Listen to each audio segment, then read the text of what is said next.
Basketball fans, welcome back. So after the Petro de Luanda team got stunned by FUS de Rabat in their first game, they never took any chances against the Cape Town Tigers, and they came in guns blazing. And in the first quarter, they just had a first quarter that was so strong.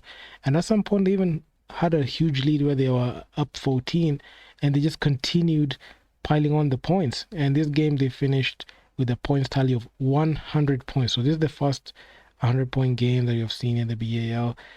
It's actually interesting to happen quite fast because you're not used to seeing 100-point games like that. But de Luanda, they came in this game with a point to prove, because at some point when they looked the way they looked against the FUS Rabat team, they didn't look as convincing, as they are seen as one of those teams that have been there. They know how to operate when it comes to BAL. But the way they looked against like a new up and coming team in the BAL, a team that is making their debut, and they lost, kind of hit their stock a bit, and they just wanted to make a statement, and it came at the expense and at the cost of the Cape Town Tigers. And this game, they just stumped their authority completely.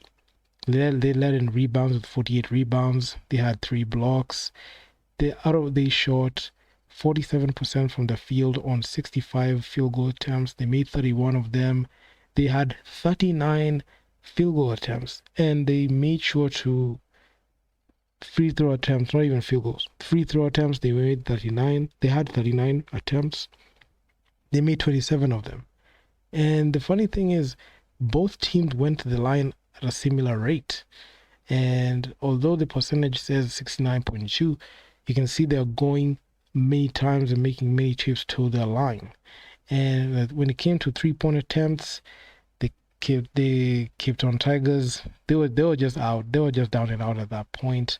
And Petro de Luanda, they didn't make a lot of improvement and adjustment when it came to their 3-ball, as they literally just used like the same game plan when it came to threes. And Carlos Moraes was their guy, as he had 8 defensive rebounds. He had 17 points. And he was the main guy that we're looking at, because in the first game that the Petro de Luanda played against FUS Rabat, he had a game high of 19 points. You can see he's just keeping up his scoring tally, and he had 17 points this game with 8 rebounds. And he led the team in defense rebounds. And Petro de Luanda, in every single statistical board, they were demolishing, and they were there. And despite having a couple of players coming from the Cape Town Tigers that scored 15 points or more, it wasn't enough to be able to outlast the Petro de Luanda team. Because the Petro de Luanda team, the only thing that I feel like they had on this game was the experience. Because in 2022, they made the finals. 2023, they made the playoffs, and they got knocked out in the playoffs. So they were not able to like make some significant noise last year. But the year prior, they made the finals, and they carried that under their belt. And they are a team. They are a team that have been in every single BAL, and they have made all 4 appearances, including this one. So they already know what's happening and what they need to do. So when I looked at the Cape Town Tigers, this is a team that is supposed to defend home court, but they couldn't be able to do that against the newcomers in the Dynamo team, and they ended up losing that game. And every single game just became harder, because in this game, particularly, they're matching up against the Petro de Luanda team. This was actually going to be a very difficult game, and they did their best. They lost by 12 points, and to credit to them, they were able to like hold their own, but it wasn't enough to be able to like get them to that next level. But given their performance, they have shown that they can be able to mix it up with a top elite team.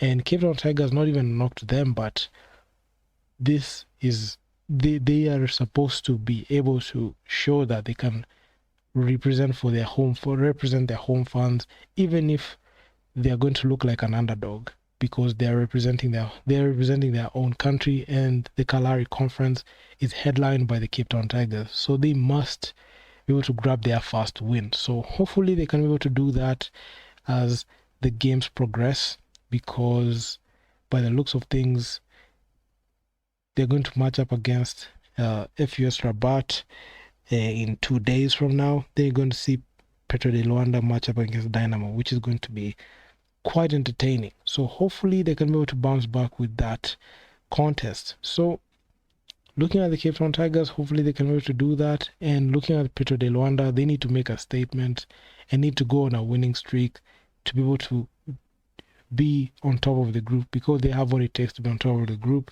and they are the team that has the most experience in this group. I've not seen even in this conference, no team can be able to like match up against the grit and grind and the experience level as the Petro de Luanda team. So they must be able to like stamp their authority in the Kalahari conference. And the Cape Town Tigers, they just need to find a way to be able to like get wins on the FUS Rabat team, the Dynamo team. They need to do that, and they need to find a way to do that. So if you guys like the video, make sure to leave your feedback down in the comments on what you think about this whole thing. Man, I'm just excited about this year's BAL. And also a side note, the game that the Dynamo team was supposed to play against the FUS Rabat team, it got forfeited because of what the Dynamo team did. They put some masking tape on the visiting Rwanda emblem in their jerseys, and that was an automatic forfeit. And there was a statement issued by the BAL on that type of behavior. So hopefully they can be able to like change up when the next game appears, so that they don't do that again, because of course advertisers and marketing, brand placement is very important, and if their brand is disrespected, it can have a domino effect, and other people and other organizations that have the Visit Rwanda emblem and logo, they can be able to they can do the same and replicate the same, and it's not good for marketing and branding. So hopefully they can be able to like change on that one. But all in all, the BAL has started off with a good note, and I'll just be popping by just covering this. So if you guys like the video, make sure to leave your feedback down in the comments on what you think, and I'm out. Peace.